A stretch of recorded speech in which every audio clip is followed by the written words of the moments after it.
Will you please pray with me? May the words of my mouth, the meditations of all of our hearts be acceptable in thy sight, O Lord, for you are our strength and our Redeemer. Amen. Portland matters.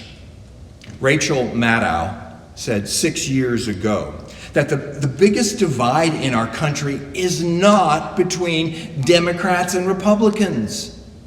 And I agree with her. She continued, the biggest divide in our country, it's between people who care and people who don't.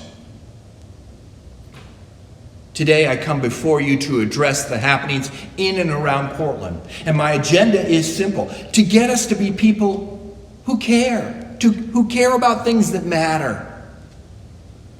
Ben Franklin famously said, justice will not be served until those who are unaffected are as outraged as those who are.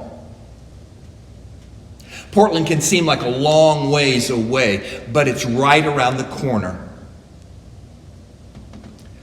Almost 30 years ago, I served a church in a town that had racial tension. Back in the day, we got our news by the nightly TV news, by radio, and the local newspaper. I used all three to stay informed as a young pastor. Well, one day, the paper did an article on something, the anniversary of race riots that had occurred in that community 20 years earlier. It so happened that that particular day, I was meeting with my clergy colleagues for our weekly luncheon. I was the young buck. The others were all 20 to 30 years older than I was. All of them had been in the area during the riots. All of them were white and serving white churches. I referenced the newspaper article and asked, what do you remember of that time? That was met by some awkward silence, followed by some song and dance around the issue. But I didn't know any better than to press on, so I did. I asked, what did you say to your congregations? All of them were in preaching positions at that time. What followed was the most awkward of awkward silences in my entire career. Finally, one of them with his head bowed low said quietly, we didn't say enough. We didn't do enough. And then he raised his head and looked me in the eye and said, we were protecting our jobs.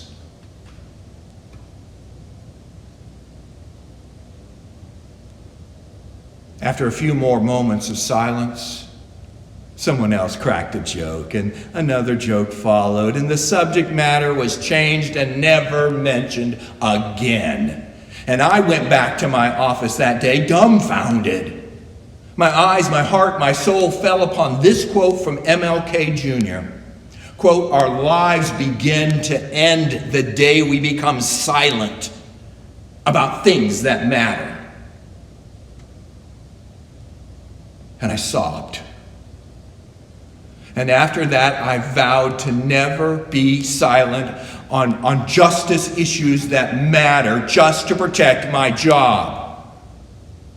Indeed, if I could not respond in times of justice, why was I preaching?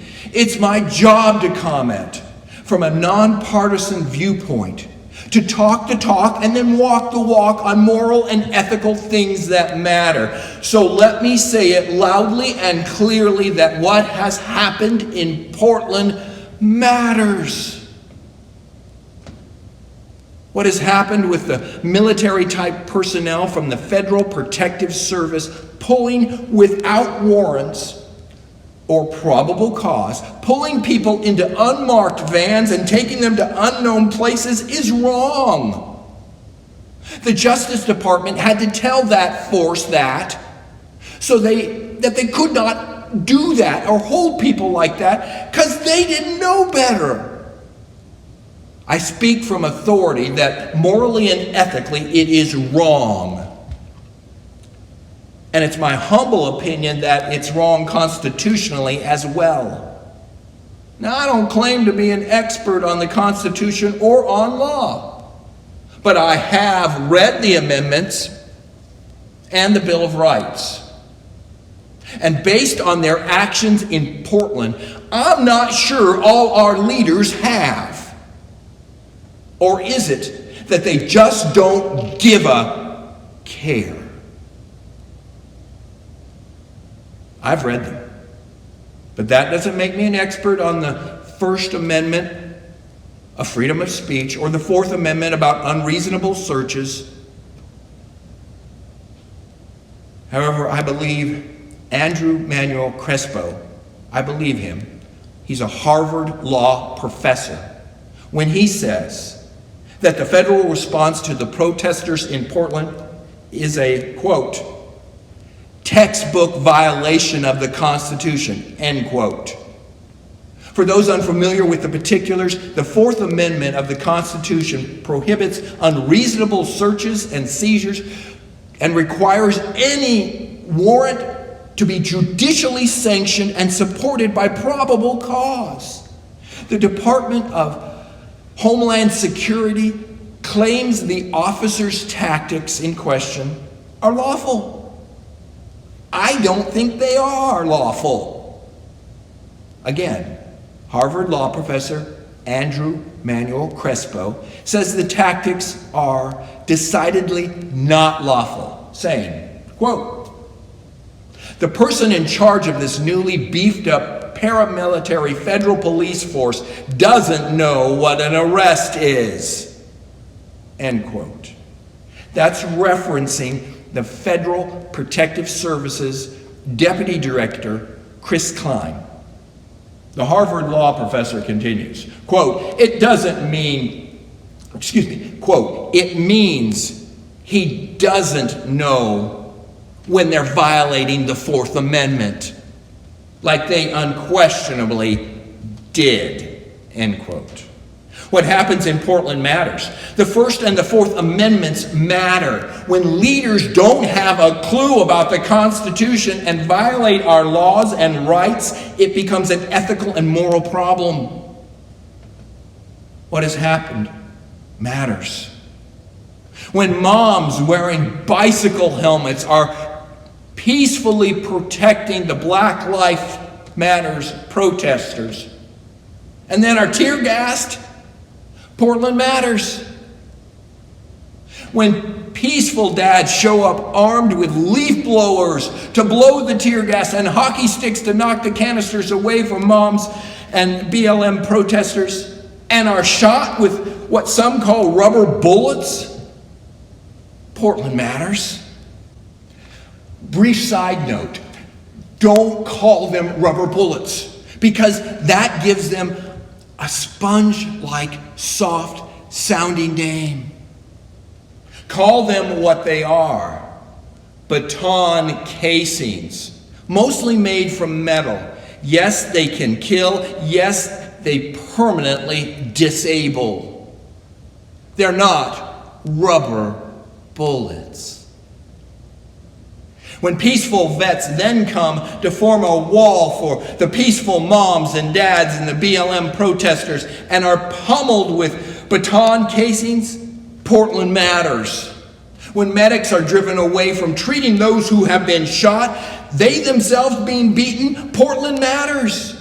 When journalists trying to document what has really happened and have their equipment forcibly taken from them, which later U.S. District Judge Michael Simon said was illegal, Portland matters. When clergy in purple shirts try to bring peace to the situation and are shot, Portland matters.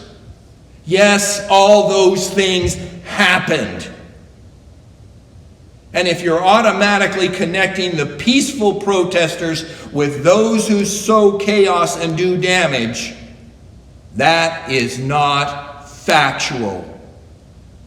Peaceful demonstrations have been taking place in cities in the U.S. such as Portland, and they really must be able to continue without those participating in them risking arbitrary arrest or detention, being subject to unnecessary, disproportionate, or discriminatory use of force, or suffering other violations of their rights. Now the executive branch is threatening other cities? Just so we understand, Albuquerque hasn't had riots or looting or even protesting in weeks. But they are being threatened with troops from the Federal Protective Service. Why? New Mexico has a governor who's been critical of the executive branch of our government. So our leader is playing with the lives of Americans for personal political revenge. That's wrong. Portland matters. In Portland, Department of Homeland Security's leadership has indulged in harsh, indeed militaristic rhetoric in explaining and justifying its aggressive response. Their actions and others are wrong, even dangerous. Portland matters. It's easy to lose sight of the big picture, even given the disturbing images and videos from Portland. But it's critical to step back and recognize the elements that make what's unfolded in Portland such a dangerous step for our democracy as a whole. It's time for us who may think we are unaffected by what's happened in Portland. It's time for us to care. When history is told of what happened in Portland, it will show moms and dads and veterans stood up for what was ethically and morally right, protecting the BLM protesters. So what will history say about us when the young ask you and me, what do you remember of that time? What did you say? Will they be met with our heads bowed low, our awkward silence? Will we do a song and dance around the issue and, crack a joke and move on to something else? Will we describe this time as the beginning of when our lives ended because of our silence? Or will this time be described as the start of something that really matters happening? What will history say about us? I hope it will say that the Palms shared God's unconditional love, justice, and extravagant welcome. I hope it will say that we cared. That we cared enough to say, from our pulpits, from our newsletters, from our emails, from our texts, in our conversations, in our board meetings, in our words and deeds, that Portland matters. Thanks be to God. Amen.